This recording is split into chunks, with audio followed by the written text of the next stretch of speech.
Hi అండి, అందరికీ నమస్కారం. నేను ఈరోజు డిఫరెంట్గా అట్లు చేయబోతున్నానండి. ఇవి చాలా టేస్టీగా ఉంటాయండి. ఇన్స్టెంట్గా చేసుకోవచ్చు.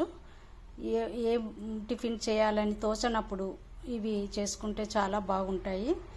వీటిని ఇలాగే ఏ చట్నీ లేకుండా కూడా తినొచ్చండి. పిండిని ఈ విధంగా పల్చగా కలుపుకోవాలండి. చూడండి, ఇప్పుడు నేను దానికి కావలసిన పదార్థాలను చూపిస్తున్నానండి. ఇది రైస్ ఫ్లోర్ అండి, బియ్యం పిండి. 1 కిలో బియ్యం పిండిలో నేను ఒక 100 గ్రాములు మినప్పప్పు వేసుకొని పట్టించుకున్నాను. ఈ కప్పుతో 2 కప్పులు తీసుకున్నానండి. వాటర్,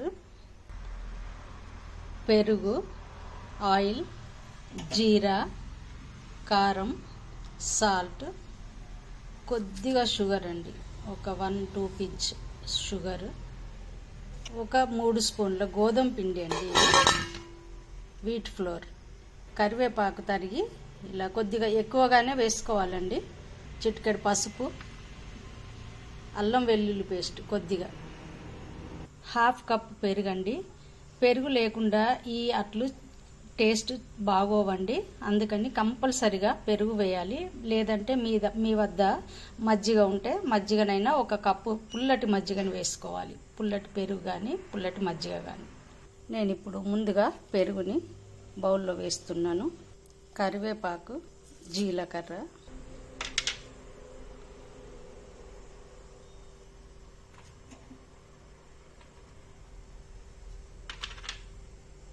సాల్ట్, చిటికెడు పసుపు, అల్లం వెల్లుల్లి పేస్ట్, గోధుమ పిండి, కొద్దిగా ఇందులో వాటర్ ముందుగా వేసుకొని బాగా కలుపుకోవాలండి. 2 నిమిషాలు బాగా పిసికి కలపాలండి. ఇప్పుడు నేను ఈ పిండిని వేస్తున్నానండి. పిండి వేసాక కూడా 1 నిమిషం పాటు బాగా కలుపుకోవాలి. స్టవ్ వెలిగించి ప్యాన్ పెట్టుకోవాలండి. ఫ్లేమ్ పెద్దగా పెట్టాలండి, హైలో పెట్టాలి.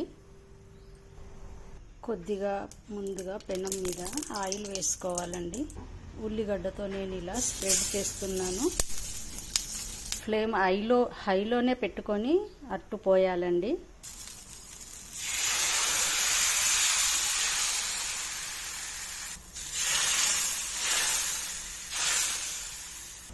అట్టు మాడిపోకుండా ఉండాలంటే కొంచెము పెనంని మనం మధ్యలోకి కాకుండా ఇలా తిప్పుతూ ఉండాలండి. కొద్దిగా సెట్ చేసుకోవాలి ఇలా, లేకపోతే మధ్యలోనే అంత మాడిపోతుందండి.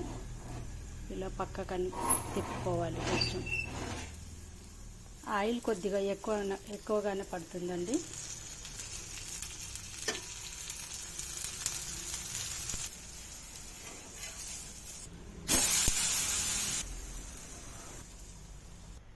చూడండి, ఎంతో టేస్టీగా ఉండే, క్రిస్పీగా ఉండే అట్లు తయారైపోయాయండి. నేను మీకు చూపిస్తాను. చూడండి, చాలా క్రిస్పీగా టేస్టీగా ఉంటాయి. ఒకసారి ట్రై చేసి చూడండి. వీటిని ఇలాగే ఏ చట్నీ లేకుండా తినొచ్చండి. మీరు కావాలంటే నెయ్యితో కానీ వెన్నతో కానీ కూడా తింటే చాలా టేస్టీగా ఉంటుంది. థ్యాంక్ యూ ఫర్ వాచింగ్ అండి. మీ అభిప్రాయాన్ని కామెంట్ రూపంలో తెలియజేయగలరని మనవి.